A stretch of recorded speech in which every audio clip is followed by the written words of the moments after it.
Somewhere in a courthouse archive in western Pennsylvania, a sealed box has remained unopened for over 130 years. Inside are the original field notes of a coroner's investigator named Harold Fenwick, a man who was removed from his position just 3 weeks after the Johnstown flood of 1889. The reason for his dismissal was never disclosed. His notes were never entered into the public record, and the 17 witnesses he had already spoken with before losing his job were never summoned to testify before any official body. Of those 17, 9 died before the year was out, not from the flood. That was already over. More than 200 people perished in Johnstown on the afternoon of May 31, 1889, when a dam owned by one of the most exclusive private clubs in America gave way, unleashing 20 million tons of water down the Conemaugh Valley. The story you've been told is that it was a terrible accident, the result of neglect, poor engineering, and a season of heavy rains. What the investigation was forbidden to publish is something far more disturbing than an accident. Before we continue with the story of Johnstown and the men who owned the water above it, take a moment to subscribe to this channel if you haven't already, and ring that notification bell so you never miss a story like this one. Drop a comment below and let us know what state or city you're listening from tonight. We want to know how far this channel reaches.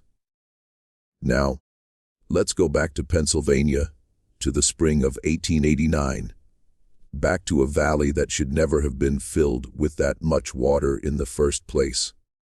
The truth about Johnstown did not die with the flood.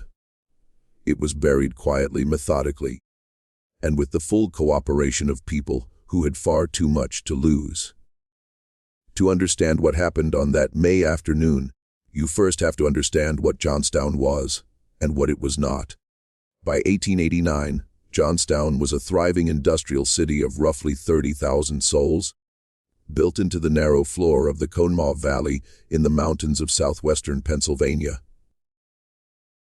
The Allegheny ridges rose steeply on all sides, and 2 rivers, the Little Conemaugh and Stony Creek, converged right at the city's heart before joining the larger Conemaugh River to the west. The geography was intimate and enclosed, the kind of valley that gave a place its character, its tight community feeling, its sense of being sheltered from the broader world. It also made it a trap. Johnstown had grown up on iron and steel. The Cambria Iron Works dominated the local economy, employing thousands of men who labored in the mills from before dawn to after dark, shaping rails and structural beams that built much of the eastern United States. The workers who filled the city were largely immigrants: Welsh, Irish, German, Hungarian, Czech. Men who had come to Pennsylvania with nothing and built lives in the narrow streets that climbed the valley walls. They lived in row houses close to the water.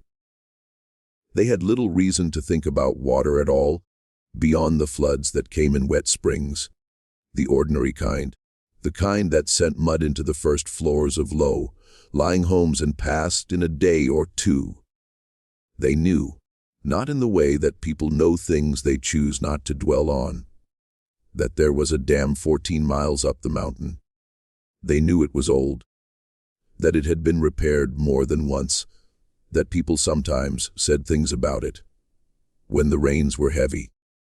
But Johnstown was a city of practical people, people whose days were consumed by the demands of furnace and forge, of raising children in crowded neighborhoods and stretching modest wages across the week. The dam was a problem for other people to worry about, and there were, in fact, people who worried about it. Engineers who had written letters, inspectors who had filed concerns. Those letters and concerns had all reached the same destination, the South Fork Fishing and Hunting Club. The South Fork Fishing and Hunting Club was, in the plainest terms, a retreat for the wealthiest men in America. Its membership list reads like a catalog of Gilded Age power. Andrew Carnegie, the steel magnate, Henry Clay Frick, the coke baron who would become one of the most hated employers in American labor history. Andrew Mellon, the banker whose family would shape Pittsburgh's financial landscape for generations.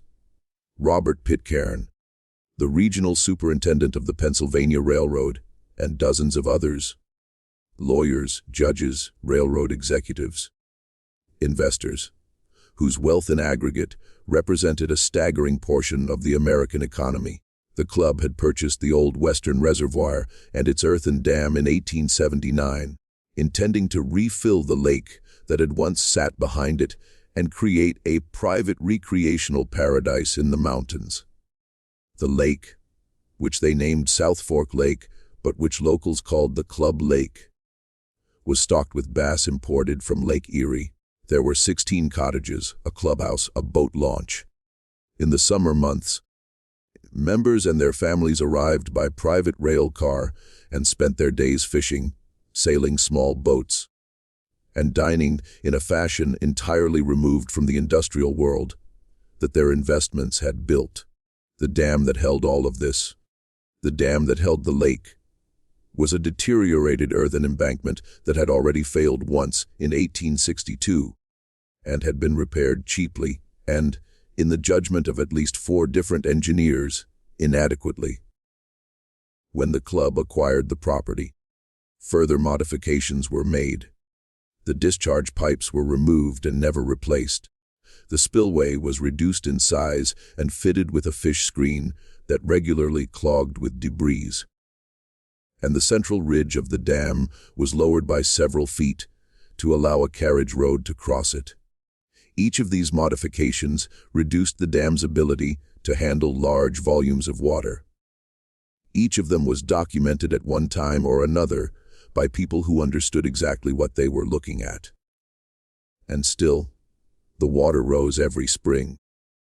And still, the club's members took their private rail cars up the mountain for another season. Among the year-round residents who worked the property, the caretakers, the groundsmen, the men who maintained the cottages through the winter, there was a man named Patrick Rafferty, the head groundskeeper, a stocky Irishman in his late 50s who had worked at the dam since the early years of the club's ownership. Rafferty was not an engineer. He had never attended any technical school. But he had spent more hours looking at that dam than any of the men who owned it. And what he saw in the spring of 1889 made him deeply uneasy in a way that he struggled to articulate to anyone who might have been able to act on it. The spring rains that year had been extraordinary. May 1889 was the wettest month in years across western Pennsylvania. The rivers were running high. The reservoir was fuller than Rafferty could remember seeing it, and the water continued to rise. They watched the spillway struggling under the load.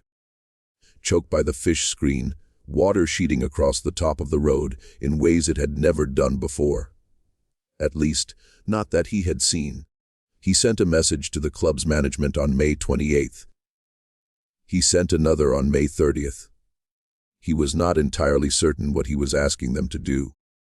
He was not certain they could do anything quickly enough, even if they had wanted to. What he was certain of, by the morning of May 31st, was that the dam was going to fail. May 31st, 1889, began like most spring days in western Pennsylvania. Overcast, the air thick with moisture, the smell of rain already in the ground. By mid-morning, the rain that had been falling for 2 days was intensifying rather than easing, driven by a storm system that had stalled over the region. The streams feeding into the reservoir were running white. The lake surface, which on summer days was the color of slate and glass, was now a churned gray sheet, advancing steadily toward the crown of the dam. Patrick Rafferty had not slept. He had spent the early morning hours watching the water, walking the top of the embankment in the rain, listening to sounds he could not name, a deep, low trembling in the earth beneath his feet that might have been thunder echoing off the ridge lines, or might have been something else entirely. The fish screen in the spillway was hopelessly clogged. He and two other workers had tried to clear it in the dark hours before dawn, wading into the freezing overflow with rakes and bare hands, and had failed. The water was coming over the road in a sheet several inches deep and deepening. Shortly before noon, Rafferty sent a young worker, a 17-year-old from the village of South Fork named Daniel Coyle, on horseback down the mountain to warn the communities in the valley below. Coyle was not the first such messenger that spring, or even that season. Warnings about the dam had been sent so many times over the years that there was a phrase in Johnstown for them: crying the lake. Most people had stopped listening. When Coyle arrived in South Fork Village, he warned the telegraph operator, a man who relayed messages down the valley. By early afternoon, some of the warnings had reached Johnstown. They were, as they had always been, largely disregarded. At 3:10 in the afternoon, the South Fork Dam failed. It did not fail dramatically in a single explosive moment. It failed from the center, in the way old earthen dams do. The water finding a soft path through the embankment, widening it, the earthen core softening, and then simply giving way. Within 45 minutes, the entire dam had been swept aside, and the lake, a body of water roughly 2 miles long, a mile wide, and in places 60 feet deep, was moving as a single mass down the Conemaugh Valley. The wave struck Johnstown at approximately 4:07 in the afternoon. It arrived not with the sound of water, but with the sound of the mountain. Survivors described it as a roar that seemed to come from everywhere simultaneously, from the ground and the air at once, a sound unlike anything they had heard. Not thunder, not a train, but something older and more absolute. Those close enough to see it before it struck described a wall of brown and black moving debris. Entire houses, locomotives, freight cars, trees, animals, the compressed material of 14 miles of a populated valley, moving at speed survivors estimated at between 30 and 40 miles per hour. The wave struck, destroyed, and moved on in a matter of minutes. When it was over, Johnstown was gone. 209 people died. Many of them were never found. Many who were found were identified only by fragments of clothing or jewelry. The scale of the loss was so enormous that it overwhelmed the capacity of any organized response for days.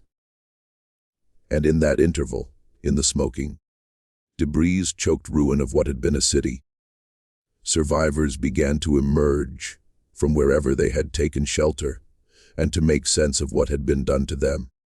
The relief efforts that arrived in the days following the disaster were genuine and substantial. The American Red Cross, in only its second major operation, arrived under Clara Barton, who would remain in Johnstown for 5 months. Money and supplies poured in from across the country and from abroad. The outpouring of public sympathy was immediate and enormous. What came more slowly, and what shaped the darker history of what followed, was the question of accountability. In the first weeks after the flood, newspapers across the country ran editorials calling for prosecution of the club's members and management. The Pittsburgh papers were particularly aggressive. The logic seemed straightforward. The club had owned a structurally compromised dam, had been warned about its condition by engineers and by their own employees, had made modifications that reduced its safety, and had failed to take adequate corrective action. 200 people were dead. Someone had to answer for it. The legal proceedings that followed were, in the dry language of the courts, inconclusive. The Pennsylvania courts ultimately found that the flood was an act of God, a phrase that was doing very heavy lifting in that particular judgment. Given that several of the wealthiest men in America had been managing the structure that failed, not a single member of the South Fork Fishing and Hunting Club was ever convicted of any crime. Not one paid $1 in court, ordered damages to any victim or family. When the club quietly dissolved in the years following the disaster, its members dispersed back to their mansions in Pittsburgh and their counting houses in New York, largely untroubled. What they left behind in Johnstown was not merely a ruined city. They left a community that understood, with a clarity that required no legal verdict, exactly what had happened and who was responsible. That understanding settled into the bones of the place, passed from parents to children, shaping the particular quality of mistrust that visitors to Johnstown sometimes noticed in the decades that followed. A reflexive skepticism toward institutions, toward the official version of events, toward the men in Pittsburgh who spoke of the disaster in the past tense long before the people of the valley were finished grieving. And then, underneath that communal understanding, preserved in the memories of survivors and in documents that never quite made it into the public record, was something that even the most aggressive newspaper coverage had never fully examined. It had to do with the weeks before the flood, with what the club's management had known, and when they had known it, and with a series of decisions made in the last days of May 1889 that went far beyond ordinary negligence. The man who came closest to uncovering this was Harold Fenwick. Fenwick was a deputy coroner from Cambria County, a methodical man in his early 40s who had worked as a surveyor before entering county service, and who brought to his coroner's work the same habits of documentation and measurement that had shaped his earlier career. He was not political. He had no particular connection to the labor movement or to the reform causes that were beginning to reshape American civic life in that era. He was simply a man who believed that the dead deserved an accurate accounting. In the weeks after the flood, as the official investigations were being organized and the legal machinery was beginning its slow turn toward exoneration, Fenwick was conducting his own methodical inquiry. His mandate was technically narrow: to document the causes of death for the victims within his county's jurisdiction. But Fenwick was the kind of man who followed threads wherever they led. And the threads he found in those weeks of interviewing survivors, examining the debris fields, and reviewing what little documentary evidence had survived the waters, led him in a direction that the official investigation was carefully avoiding.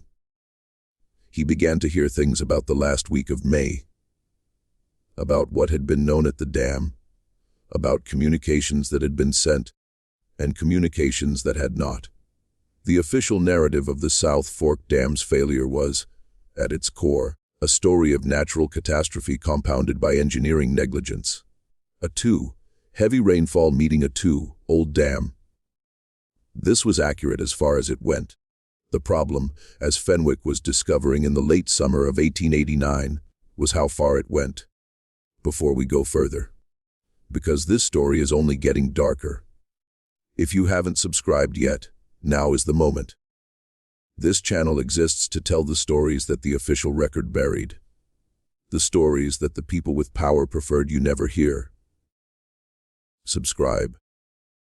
Leave us a comment with your theories about what the South Fork Club really knew. And let's keep going into the valley together. To understand what Fenwick was doing and why it threatened the men it threatened, you have to understand something about the nature of the official investigation that was running in parallel with his own. The Pennsylvania legislature convened a joint committee to investigate the causes of the flood, beginning in July of 1889. The committee included several men with connections to the Pittsburgh financial world, one of whom had business dealings with Robert Pitcairn of the Pennsylvania Railroad. Himself a club member, the American Society of Civil Engineers sent its own delegation to examine the dam site and render a technical verdict on the causes of failure and the legal proceedings that began in the Cambria County courts in the autumn of that year were presided over by judges who operated within a political culture thoroughly saturated by the influence of the same industrial magnates whose property had destroyed the city. None of this necessarily means that any specific act of corruption occurred. Institutions can fail through the accumulation of ordinary deference, through the habitual instinct of officials to interpret ambiguity in favor of the powerful, through the reasonable reluctance of men of middling station to make powerful enemies when the outcome of their actions. The legal outcome. The official outcome is likely to be the same regardless. The courts would almost certainly have reached the same conclusions, even if every man on every committee had been a model of disinterested public service. The law of 1889 Pennsylvania, as it applied to questions of property liability and natural disaster, was simply not equipped to hold wealthy men accountable for the structural choices they made on private land, even when those choices killed thousands. But Fenwick was not working within those institutional constraints. He was working outside them. And outside them in the fall of 1889, a different picture was taking shape. The first thread he pulled was the testimony of a woman named Agnes Driscoll, a widow who had operated a boarding house in the South Fork village. Driscoll had survived by climbing to a roof, and then to a nearby hillside, and she had returned to her ruined property within days. What she told Fenwick, in a deposition he recorded in his field notebook, was that in the 2 days before the flood, she had seen men she did not recognize arriving at the dam on horseback. Not the usual workers, not Rafferty and his crew, but men in better clothing. Men who rode with purpose and left quickly. She had assumed they were engineers or club officials, come to assess the situation. She thought nothing of it at the time. Fenwick noted this and moved on. But over the following 2 weeks, he heard variations of the same account from 3 other residents of the South Fork area. A farmer named Josiah Kern, who had watched from his upper pasture as riders came and went along the dam road. A young woman who worked in the club's kitchen and had been dismissed from her position in early May, and a retired telegraph operator named Samuel Pitts, who had been the one to relay Coyle's warning down the valley, but who also told Fenwick, with some hesitation, that he had transmitted other messages in those final days, messages originating from the club's property, directed to addresses in Pittsburgh, that had struck him at the time as unusually specific about the dam's condition. Pitts could not recall the exact language of the messages he had transmitted. He processed dozens of messages each day, and the flood had been weeks in the past by the time Fenwick reached him. But he was clear on one thing: the messages were not routine operational communications. They were urgent, and they were addressed to men whose names Pitts recognized from the newspapers, men who appeared on the membership lists of the South Fork Fishing and Hunting Club. Fenwick asked Pitts directly, did he retain copies of the messages he transmitted? Telegraph operators were not required to keep copies of private messages in the ordinary course of their work. But some did, out of professional habit or personal caution. Pitts told him he had retained nothing. His logbooks from that period, which would have shown, at minimum, the volume and frequency of traffic he transmitted in the days before the flood, had been reviewed by a representative of the Western Union Company in the weeks after the disaster. That review was framed as part of a routine damage assessment. Pitts's logbooks were taken for examination and never returned. Fenwick noted this without comment in his field notebook, but in his private correspondence with his brother. In law, he was more explicit. The telegraph records, he wrote in September of 1889, appear to have been made unavailable at the same time, as they would have become most relevant. This was one of the moments in Fenwick's investigation where the individual threads, each explicable on its own, began to form something that felt less like coincidence and more like architecture. He pressed further in other directions.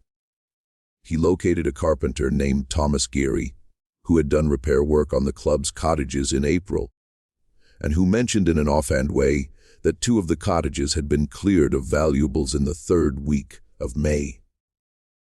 Furniture moved to storage, decorative items packed and removed, which Geary assumed was an early seasonal closing. Fenwick noted that this was 3 weeks earlier than the club's usual end of season date. He found a stable hand named Carol, first name not preserved in any surviving record, who had worked for one of the club's permanent staff, and who told him that in the week before the flood, several of the horses that usually wintered at the club's stable had been moved down to South Fork Village, ostensibly for shoeing. But the stable hand thought it unusual, because the horses had just been shod 2 weeks prior. He located a woman named Nora Sweeney, who had been employed as a laundress at the club, and who had been abruptly dismissed from her position in mid-May, 2 weeks before the flood, and with 1 month's wages in lieu of notice, an unusual arrangement that she had assumed reflected some dissatisfaction with her work, though she could identify nothing she had done to merit it. She had been one of 3 domestic workers let go in that same week. When Fenwick attempted to find the other 2, he discovered that one had returned to County Cork, Ireland, where she had emigrated from, and the other had moved to a boarding house in Altoona, whose proprietor had no forwarding information. He also, in the course of his work, found something he had not been looking for: the personal journal of a 12-year-old girl named Clara Nunnally, who had survived the flood by clinging to a floating section of roof, and who had been staying with relatives in South Fork Village at the time of the disaster.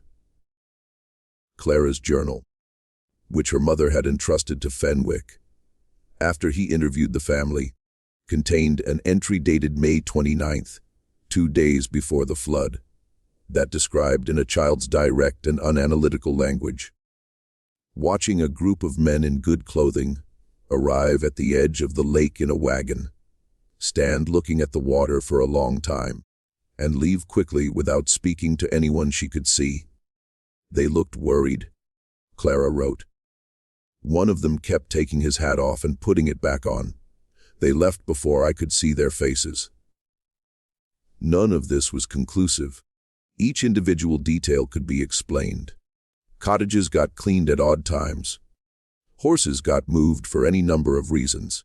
Domestic workers got let go for all manner of reasons that employers rarely explained.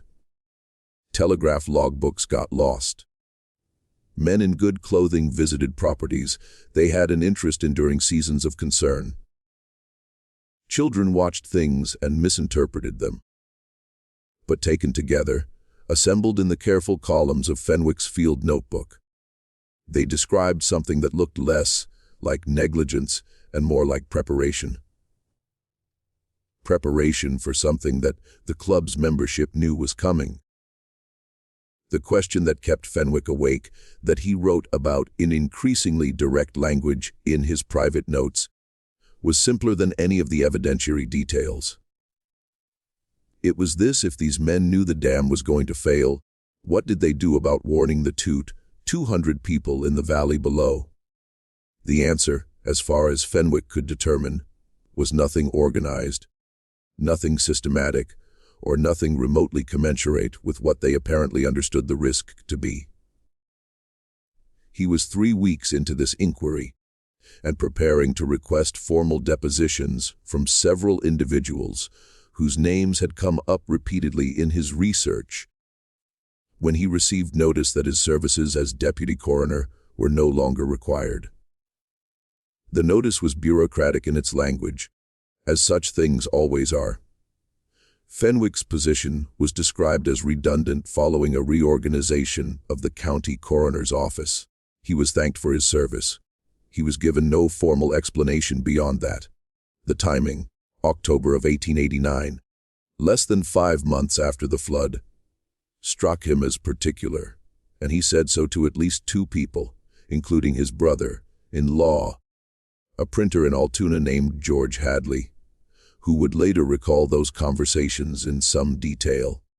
The county coroner who oversaw the reorganization that eliminated Fenwick's position was a man named Bernard Cross, who had been appointed to his position in 1887 and held it through the mid-1890s. Cross was a Republican Party loyalist who had strong ties to the Cambria County political machine, which in turn had close relationships with the Pennsylvania Railroad, the same railroad whose regional superintendent was a member of the South Fork Club. This is not to say that Cross acted at anyone's direction, or that any conversation about Fenwick ever passed between men of influence and the county coroner's office. The documentary record does not support that claim, but it is to note that in 1889 Pennsylvania, political and economic power moved in patterns that did not require explicit instruction. Men who understood the landscape understood what was wanted from them and delivered it, and received their considerations in the ordinary course of business. Fenwick did not immediately surrender his investigation. For several weeks after his dismissal, he continued to work on his own, interviewing people at his own expense, organizing his notes, attempting to find a newspaper or a political official who might be interested in what he had assembled. This is when the situation began to take its more troubling shape. The first person to rebuff him was an editor at the Pittsburgh Commercial Gazette, a man named Eldon Harp, who listened to Fenwick's account, reviewed several pages of his notes, and then told him that the paper was not in a position to pursue this line of inquiry at the present time. Harp was not rude about it. He was, Fenwick noted in a letter to his brother-in-law, apologetic, genuinely apologetic in a way that suggested the refusal was not his preference. He looked at the pages for a long time, Fenwick wrote, and then he looked at me for a long time. And when he spoke, it was in the tone of a man explaining why he cannot swim across a river, not in the tone of a man who has decided he does not wish to. The Pittsburgh newspapers in 1889 existed in a particular relationship with the men whose names appeared on the South Fork Club's membership roster. Carnegie, Frick, Mellon, and Pitcairn were not merely subjects of coverage. They were, in various ways, the economic substrate on which the entire Pittsburgh press depended. Their advertising money, their political connections, their relationships with the paper's owners. These were not abstract considerations. They were the daily reality of publishing in a city that those men largely owned. A newspaper editor who ran an aggressive investigation into the club's foreknowledge of the disaster was not simply challenging powerful men on a single story. He was threatening his publication's access, his publication's revenue, and potentially his publication's relationship with the political figures whose cooperation made journalism in Pittsburgh possible at all. This was a calculation that could be made in a matter of seconds without any explicit communication from anyone by any sufficiently experienced editor in the city. Fenwick tried 2 other papers. He received similar responses, polite, regretful, but immovable. At one of them, a junior reporter spoke to him briefly after his meeting with the editor, in the corridor outside, and told him in a low voice that the paper had been approached in the weeks after the flood by a representative of one of the club's larger membership investors, and asked, not demanded, asked politely in the manner of a request between parties who both understand the circumstances, to ensure that its coverage of the disaster focused on the relief and recovery efforts, rather than on questions of legal accountability. The junior reporter did not know the name of the representative. He had not been in the meeting. He was telling Fenwick what he had heard in the office. Fenwick then attempted to bring his notes to a state assemblyman from the Johnstown district, a man named Robert Cassidy, who had been among the most vocal early voices calling for accountability. Cassidy had given speeches on the floor of the assembly calling for criminal prosecution of the club's members. He had been quoted in papers across the country. He met with Fenwick twice in October of 1889. After the second meeting, he stopped responding to correspondence. When Fenwick called at his office in Harrisburg in November, he was told the assemblyman was unavailable.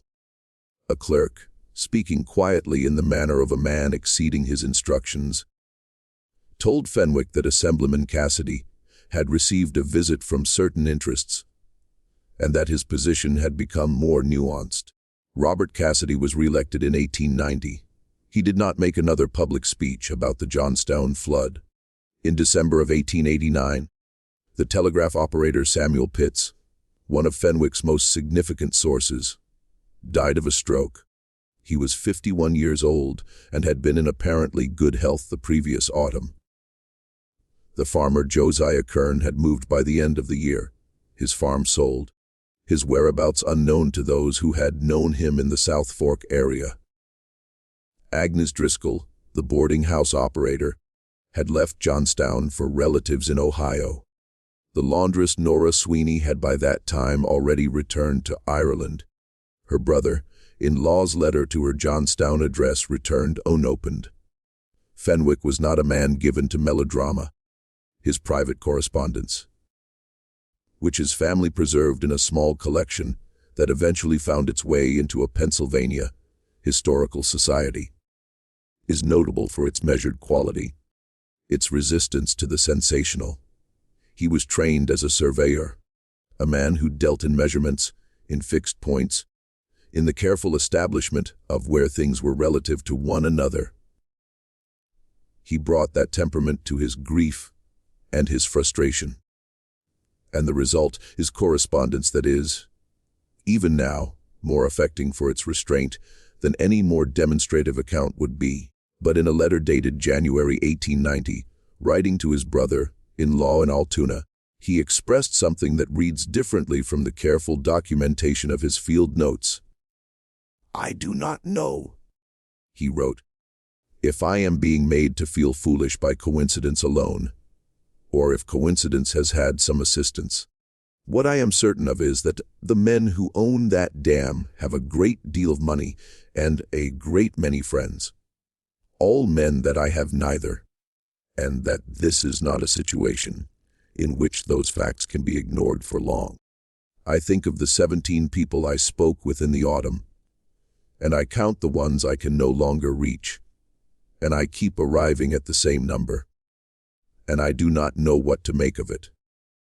I do not know that there is anything sinister in it. I know only that I keep arriving at that number." By the spring of 1890, Harold Fenwick had gone quiet. He returned to survey work. He moved his family to a house in the southern part of Cambria County, away from Johnstown. His field notes from the flood investigation, the 17 depositions, the observation logs, the columns of compiled testimony, disappeared from the public record.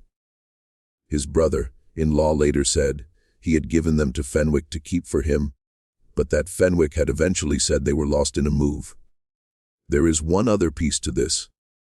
In March of 1890, a fire destroyed a portion of the South Fork Village building that had housed the telegraph office. A building that also contained, in a back room used for storage, boxes of old equipment and office materials from the operations of the previous years. The fire was attributed to a stove that had been left burning. No one was injured. The building was rebuilt within the year. Among the materials destroyed, according to a brief note in a local newspaper's coverage of the incident, were various papers and records of the telegraph station. What exactly Harold Fenwick knew, and what had been done to prevent that knowledge from reaching the public, is a question that the surviving documents can only suggest and never answer completely. But the shape of what he found, reconstructed from his private correspondence, from his brother-in-law's later recollections, from the fragments of testimony that have surfaced in various historical collections over the decades, points toward a conclusion that the courts of Pennsylvania never reached and that no official investigation ever examined. And that conclusion begins with a set of decisions made in the final days of May 1889 at a private club on a mountain by men who understood exactly what they were holding above a valley full of people. If this story is already giving you chills, share this video with someone who loves dark American history. Hit that like button to help us keep telling these stories, and subscribe to Liturgy of Fear so you don't miss what happens next in Johnstown. Because what the investigation was forbidden to publish goes deeper than any of us expected.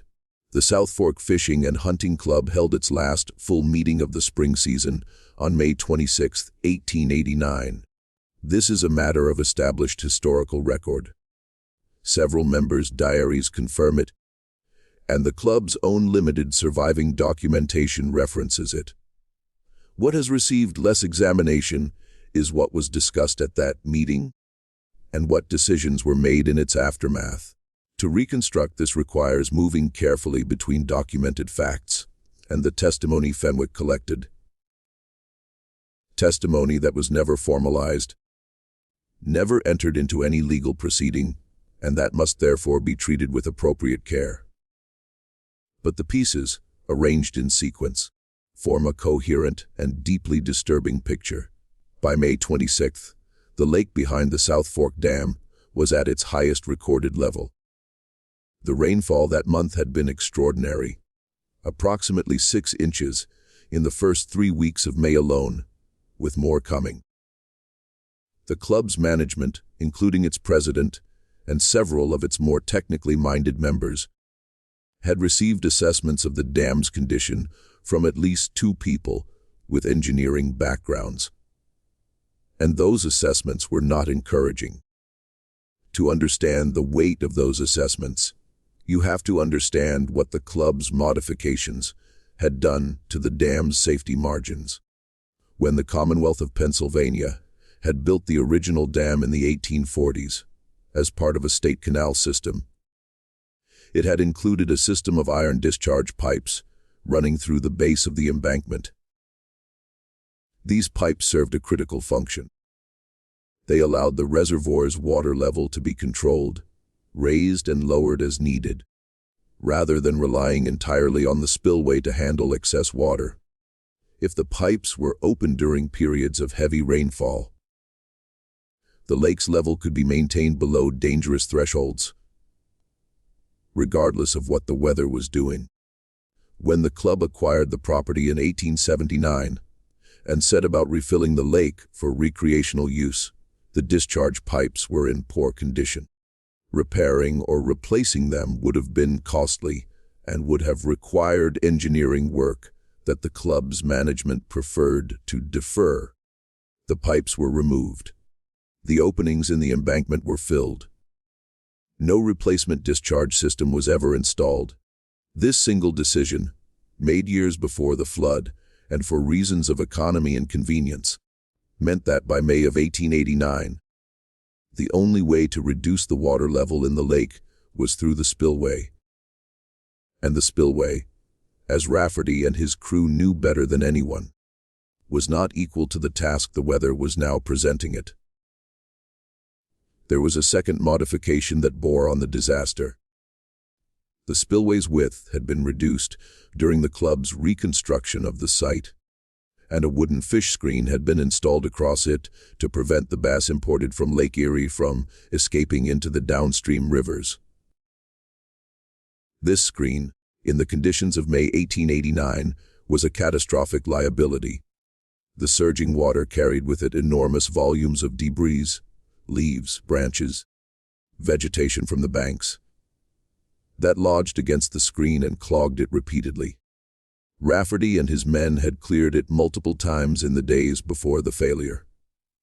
Each time, it clogged again within hours.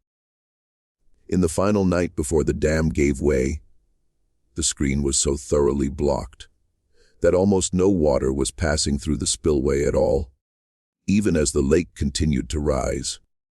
The men at the May 26 meeting knew about the screen. They had been told about it. Whether they understood its full implication in the current conditions is something the historical record cannot establish definitively. But the engineering men among them, and there were engineering men among them, understood enough about hydraulics and earthen embankments to draw the relevant conclusions. The discharge pipes were gone. The spillway was undersized and liable to clog. The lake was at its highest recorded level and rising. More rain was forecast. The embankment's structural quality had been questioned for years. What those facts added up to, for anyone willing to do the arithmetic, was a situation with a very limited range of outcomes. What the men at the meeting knew.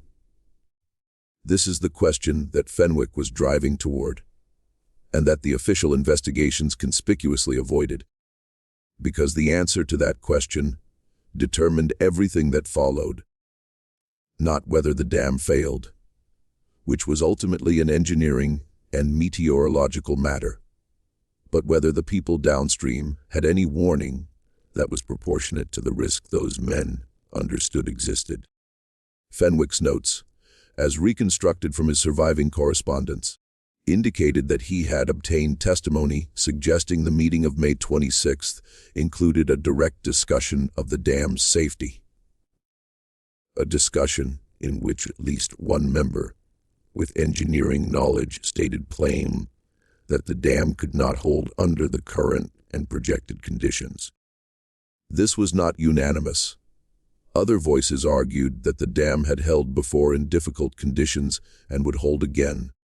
There was discussion of dispatching workers to attempt emergency repairs on the spillway, clearing the fish screen, reinforcing the road across the embankment's crown. There was discussion of what could be done. The carpenter, Thomas Jerry, whose testimony about the cottage valuables Fenwick had recorded, also mentioned something else, something he had considered unrelated at the time and mentioned only as an afterthought.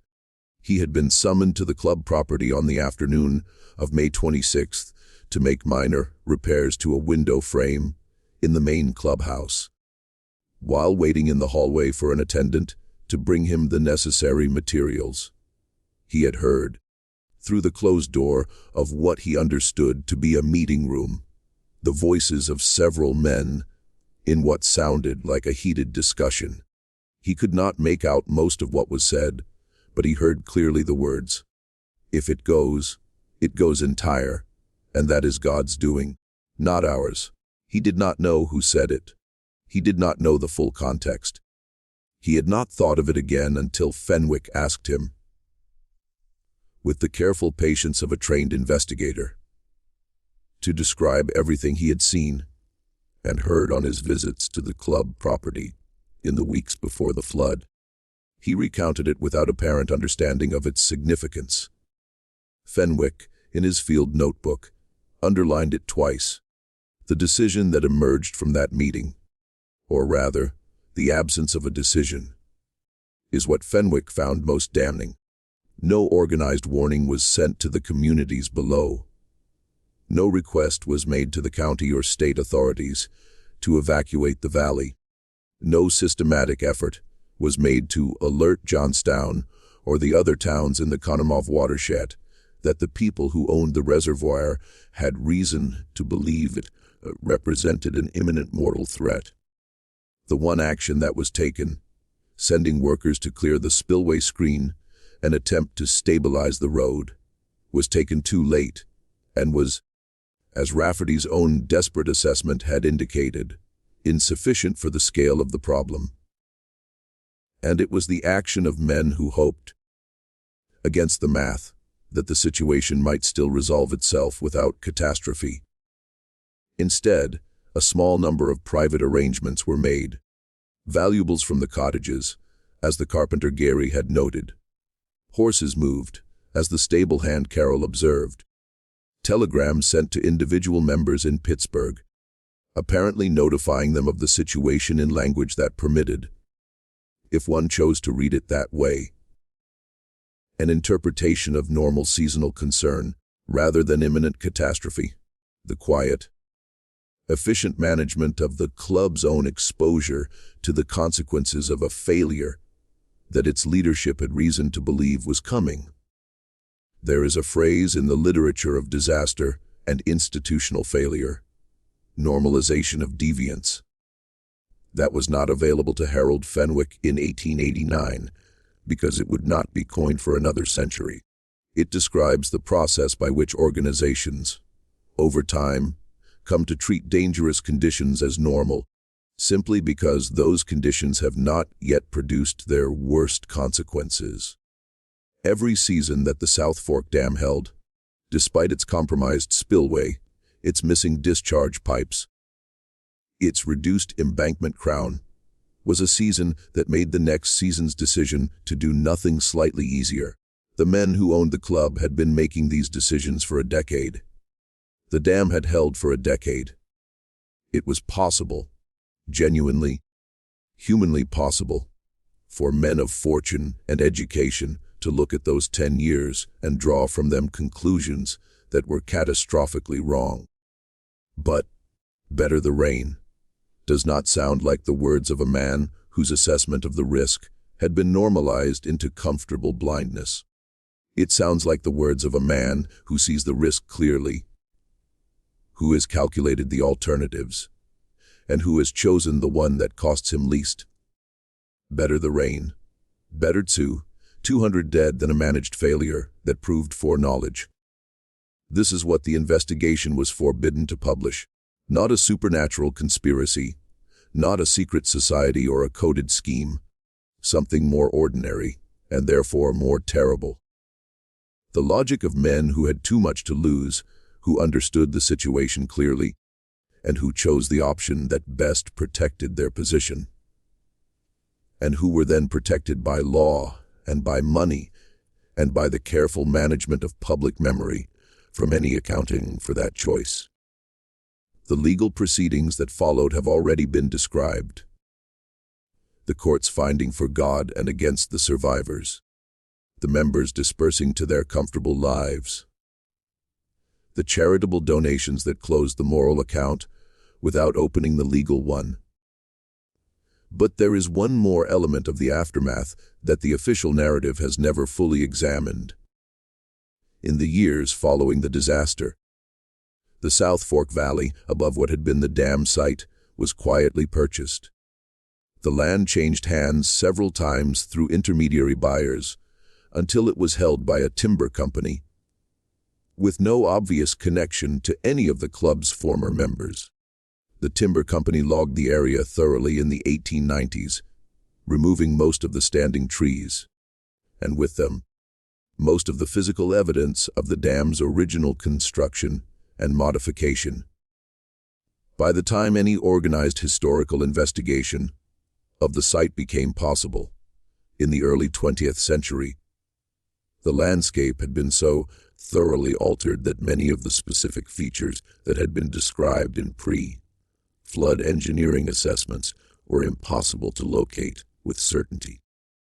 This may have been simple commercial activity, unconnected to any desire to manage the historical record. Timber was valuable, and the hills of western Pennsylvania were being logged comprehensively in those years.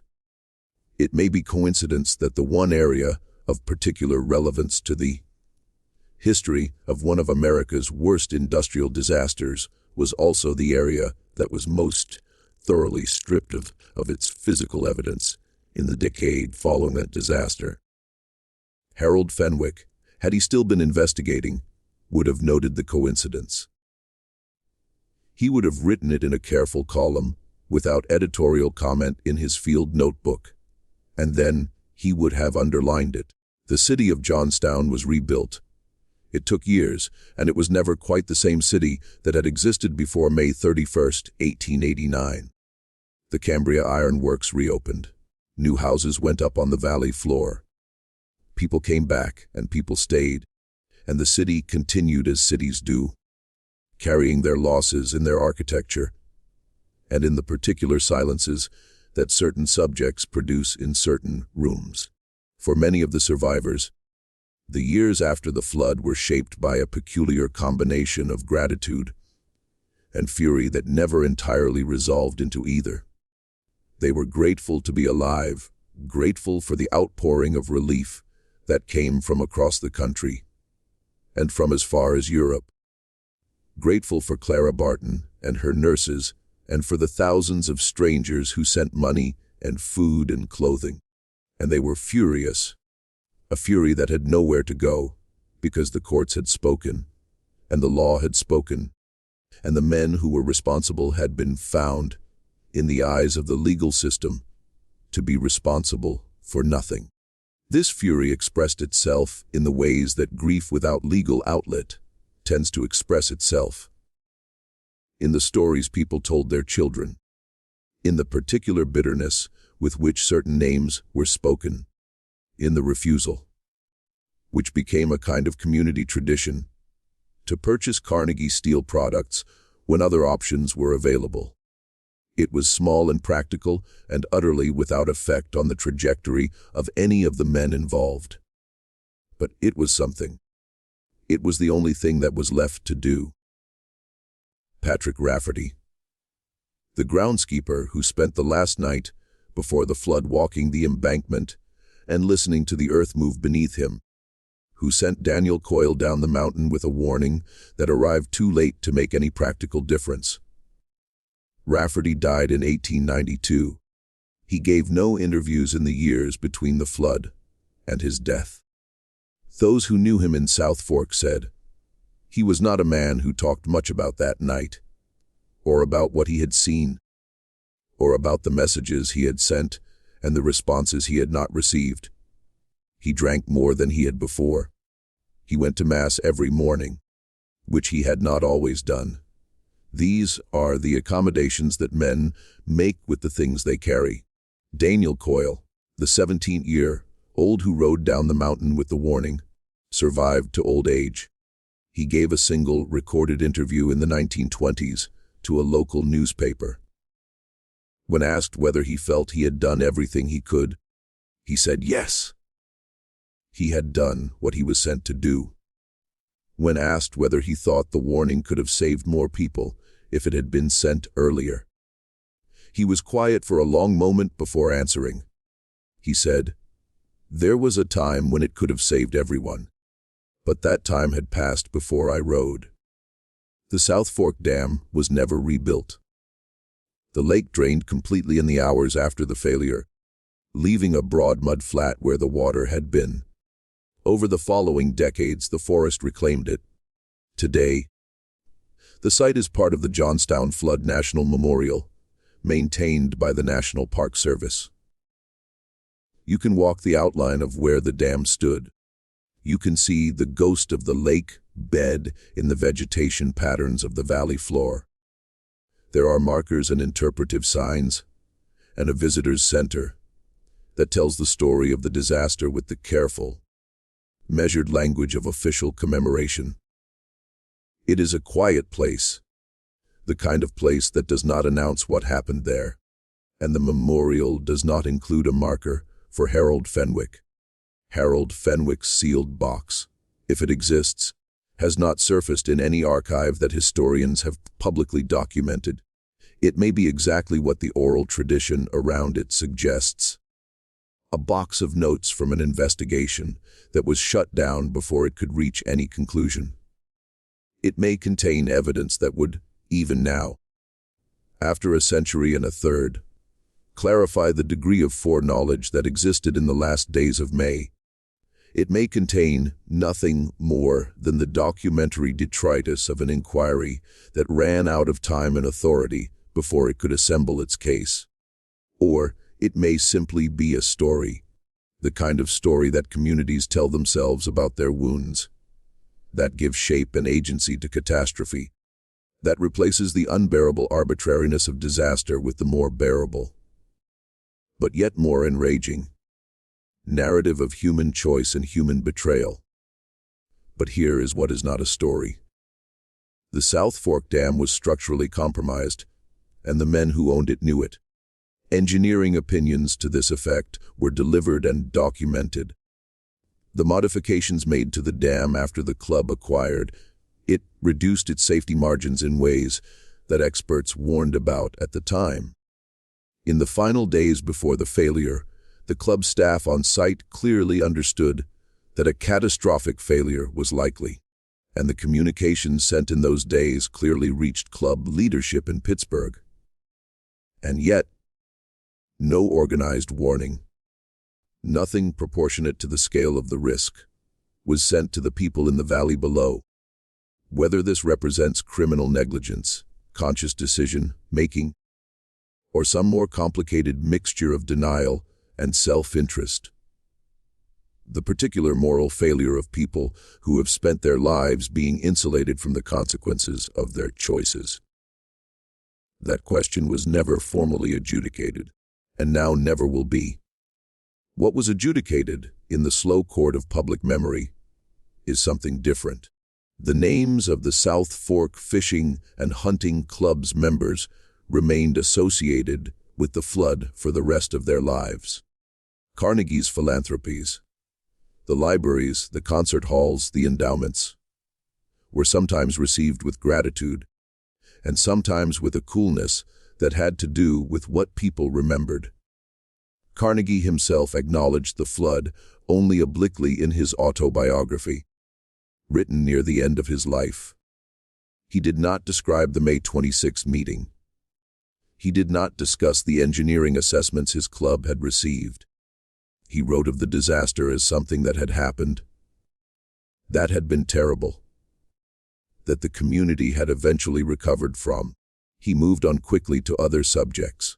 Frick, who was confrontational by nature and made no apologies for anything, survived being shot by an anarchist in 1892 and died in 1919. Having spent the intervening decades accumulating one of the great art collections in American history, now housed in the museum in New York that bears his name. The Frick collection is one of the finest small museums in the world. His connection to Johnstown is not among the first things visitors are told. Mellon rose to become Secretary of the Treasury under 3 presidents. Pitcairn retired in comfort. Not one of them ever publicly addressed what had been decided, or not decided, at that last May meeting of 1889. The 17 witnesses that Harold Fenwick interviewed in the autumn of that year scattered and diminished in the ways that people do. Some died, as people die. Some moved, as people move. The specific cluster of departures and deaths in the months following Fenwick's dismissal may be coincidence, as such things usually are. Or it may be something that the surviving documents suggest but can never prove. What the Johnstown flood asks us to consider, what it has always asked, beneath the official story of rainfall and earthen embankments and inadequate spillways, is what we are willing to examine about the relationship between private wealth and public safety, between the men who hold the water and the people who live below it. That relationship did not end in 1889. It has continued in different forms, at different dams, in different valleys, in every era since. The particular men of the South Fork Club are long dead. The particular lake they held is gone. But the structure of the decision, the logic of better the rain, the preference for catastrophe over accountability, is not a historical curiosity. It is a recurring feature of how concentrated power behaves when its interests and the public interest come apart. 209 people drowned in Johnstown on the afternoon of May 31, 1889. Their names are preserved in the memorial records. Their faces appear in the photographs that survived. Working faces, ordinary faces. The faces of people who had been told by their circumstances not to worry about the water above them.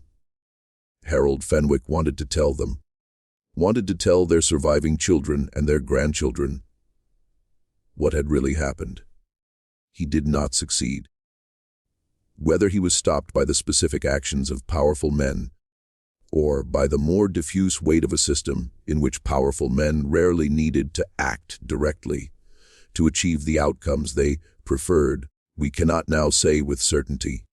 What we can say is that he tried, that he spent his autumn of 1889 in the ruins of a city, interviewing people who had lost everything, assembling a record that no court ever received and no newspaper ever published, and that somewhere in western Pennsylvania, in an archive or a courthouse, or the back room of a building that has changed hands several times in the intervening century, the possibility exists that his field notebook is still there, waiting in a sealed box in the dark, holding whatever it is that the investigation was forbidden to publish. This mystery shows us something that history has demonstrated again and again, that the distance between negligence and decision can be very small, and that the men with the power to reveal that distance are often the same men with the greatest interest in obscuring it. The sealed box, if it exists, is not merely a historical curiosity. It is a reminder that official records are assembled by people with interests, and that what a community remembers and what the record preserves are not always the same thing. What do you think of this story? Do you believe that Harold Fenwick found what it sounds like he found? Do you think the "better the rain" account is credible, or is it the kind of thing that communities invent around their worst injuries? Do you think the sealed box exists? And if it were opened today, what do you think it would contain? Leave your comment below. We read every single one of them, and your theories matter to how we tell these stories. If you found this story compelling, and if you think more people should know what the official history of Johnstown left out, subscribe to Liturgy of Fear, hit the notification bell, and share this video with someone who loves dark American history. The stories we tell here are the ones that didn't make the final cut of the official record. The ones that got sealed in boxes, reassigned, lost in moves, that burned in fires that no one quite explained. They deserve to be heard. We'll see you in the next one.